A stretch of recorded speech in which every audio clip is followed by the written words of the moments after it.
satu sistem kearsipan, yaitu sistem subjek atau sistem masalah. Di dalam sistem subjek atau sistem masalah, kata kunci yang kita gunakan adalah pola klasifikasi arsip yang dibuat oleh suatu perusahaan. Jadi, antara perusahaan satu dengan perusahaan yang lain, kemungkinan kodenya adalah berbeda. Terdapat beberapa dokumen serta alat yang akan kita pergunakan.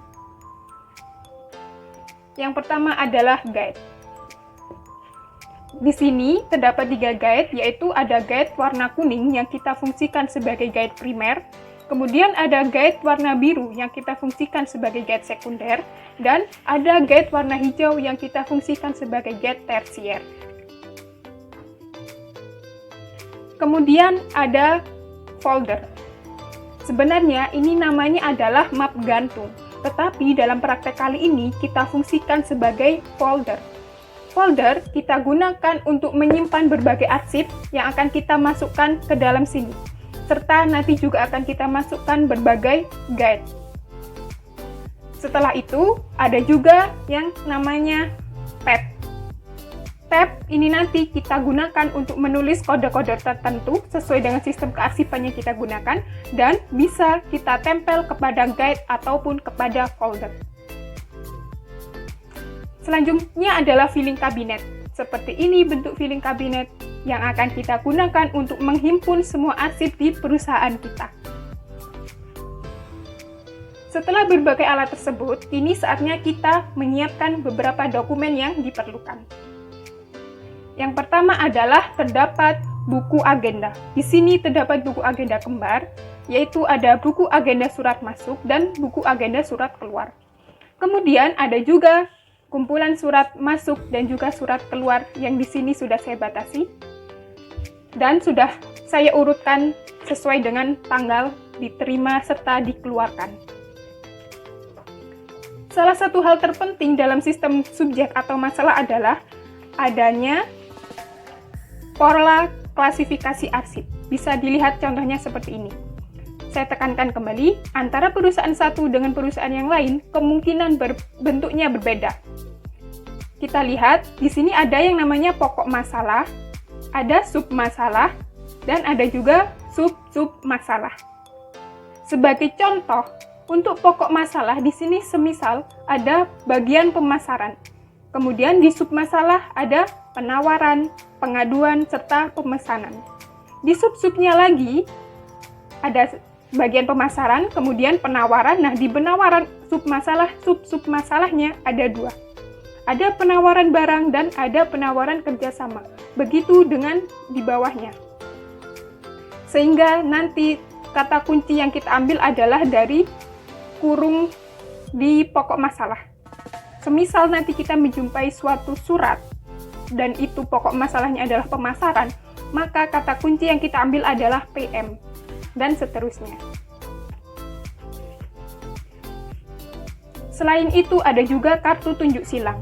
Kartu tunjuk silang ini kita bergunakan untuk menulis atau merangkum informasi surat apabila surat itu memiliki lebih dari satu masalah.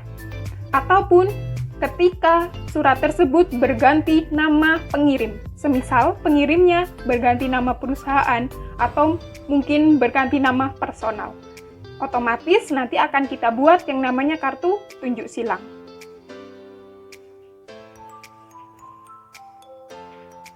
Baik, langsung saja kita akan mempraktikkan bagaimana mengarsip dengan sistem subjek atau masalah.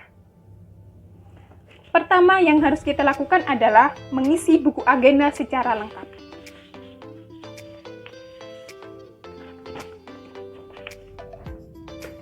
Untuk mempersingkat, di sini akan saya contohkan saja mengisi satu buku agenda dari surat masuk. Diambil surat masuknya.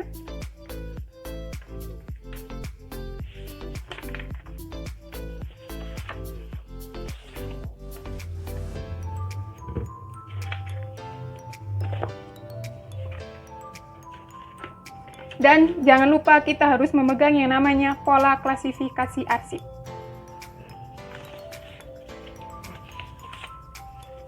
Semisal di sini ada surat masuk tertanggal 12 Februari 20, ingat, perusahaan kita adalah PT Bumi Citra Permai Terbuka, dan ada surat masuk dari PT Batara Sejahtera. Kita telah menuliskan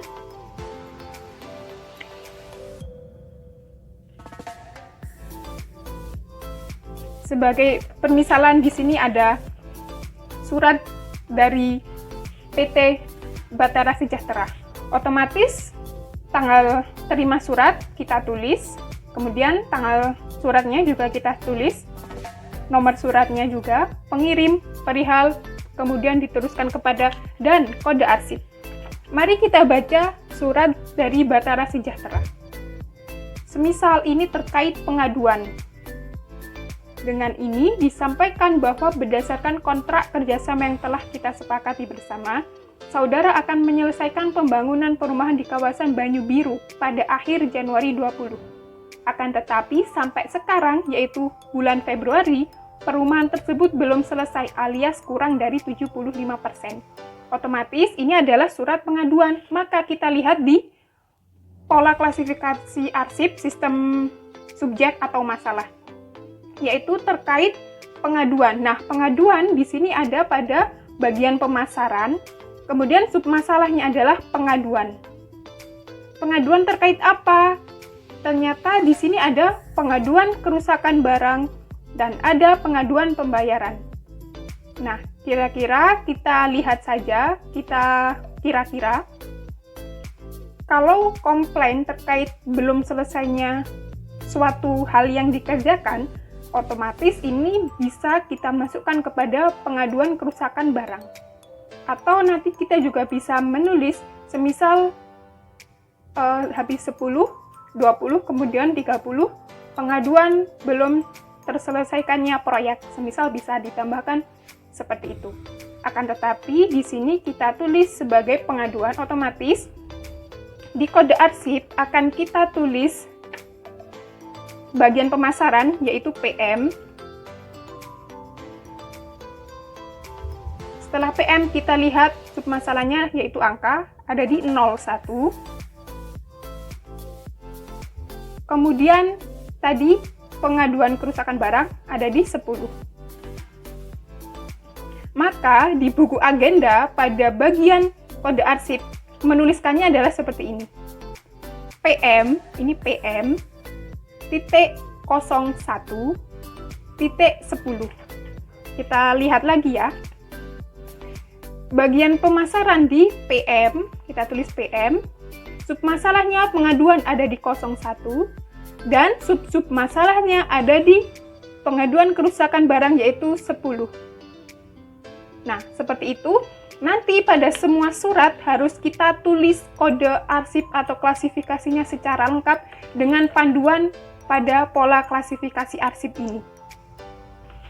Anggaplah saat ini saya telah menyelesaikan semua pengarsipan ini, maka selanjutnya kita akan melakukan penginputan arsip aktif kepada guide serta folder. Kemudian, sebagai pemudah, di bagian atas surat ini juga bisa kita tulis kode klasifikasi arsipnya. Semisal tadi PM, kemudian 01.10. Semisal seperti ini. PM pemasaran, 01 pengaduan, 10 pengaduan kerusakan barang.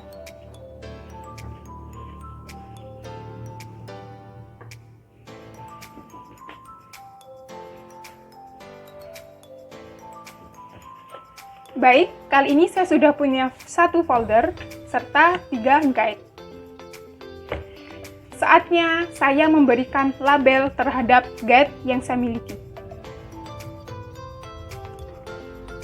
Teman-teman bisa menulis kodenya langsung di sini, atau kalau memerlukan tab, itu juga dipersilahkan.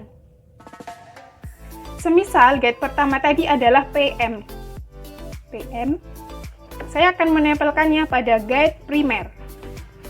Seperti ini. Kemudian pada guide biru yang difungsikan sebagai guide sekunder, saya tulis yaitu 01. Mohon maaf, di depannya harus ada PM-nya juga. PM.01 seperti ini. Kemudian di guide tersier kita tulis secara lengkap PM 01.10 dan seterusnya. Sehingga nanti teman-teman akan memiliki guide warna kuning, yaitu guide primer, sejumlah pokok masalah yang dimiliki. Semisal dalam kasus ini 3, otomatis nanti teman-teman akan punya 3 guide. Begitupun untuk submasalah atau di guide, yaitu warna biru, guide sekunder, jumlahnya juga sesuai dengan submasalah yang ada. Kemudian kita akan memasukkan surat, yaitu dari Bahtera Sejahtera. Tadi terkait pemasaran, otomatis setelah kita susun guide seperti ini, nah, selanjutnya suratnya kita masukkan ke dalam guide di belakang guide sekunder. Di belakang guide tersier yang warna hijau. Seperti ini. Ininya saya lepas. Kemudian silahkan dimasukkan ke folder.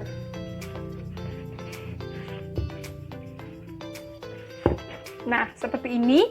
Di sini saya masih mencontohkan satu surat. Nanti teman-teman silahkan bisa menginput seluruh surat yang ada, yaitu 5 surat masuk dan juga surat keluar. Untuk di bagian tab bisa diisi dengan nama bagian tertentu di perusahaan kita, atau kalau perusahaan kita kecil, otomatis satu folder ini sudah menghimpun semua bagian, sehingga bisa kita tulis dengan nama perusahaan kita. Sekian untuk praktik sistem masalah atau subjek di kearsipan kali ini. Sampai berjumpa lagi. Terima kasih. Wassalamualaikum warahmatullahi wabarakatuh.